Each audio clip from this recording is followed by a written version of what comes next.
Assalamualaikum warahmatullahi wabarakatuh. Perkenalkan, nama saya Salsabila Khairul Talfa dengan NIM D1D022086 dari Program Studi Kehutanan Fakultas Pertanian Universitas Jambi. Di sini saya akan menjelaskan tentang difusi, osmosis, dan imibisi. Difusi merupakan perpindahan partikel zat dari larutan berkonsentrasi tinggi ke larutan yang berkonsentrasi rendah.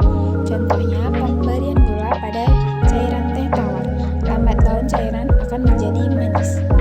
Faktor yang mempengaruhi difusi: yang pertama, suhu; kedua, ukuran partikel; ketiga, ketebalan membran; keempat, kelarutan dalam medium; kelima, perbedaan konsentrasi; keenam, jarak tempat berlangsungnya difusi; ketujuh, area tempat berlangsungnya difusi.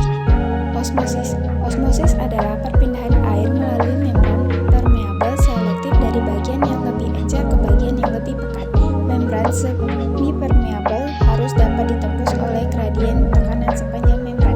Contohnya, kentang yang dimasukkan ke dalam air akan mengalami penyusutan. Sifat membran. Yang pertama, impermeabel, suatu keadaan di mana semua zat yang ada di luar sel tidak dapat masuk ke sel karena adanya penolakan oleh sel. Yang kedua, semi-permeabel, suatu keadaan di mana hanya zat-zat tertentu yang hanya dibutuhkan oleh sel yang dapat masuk, sedangkan zat lainnya tidak dapat masuk. Ketiga, permeabel, suatu keadaan di mana segala macam zat yang ada di luar sel dapat masuk ke dalam sel, biasanya ditemukan pada sel-sel yang sudah rusak. Imibisi adalah proses penyerapan air ke dalam sel-sel imbiban atau biji yang akan berkecambah.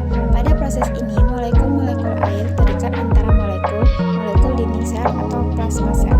Contohnya, biji kacang tanah akan mengembang jika direndam air hangat. Kemudian saat dijemur akan kempis kembali karena air meninggalkan pori-pori kacang tanah. Syarat-syarat imibisi.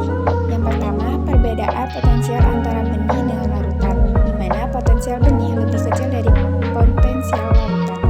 Kedua, ada tarik-menarik yang spesifik antara air dan benih.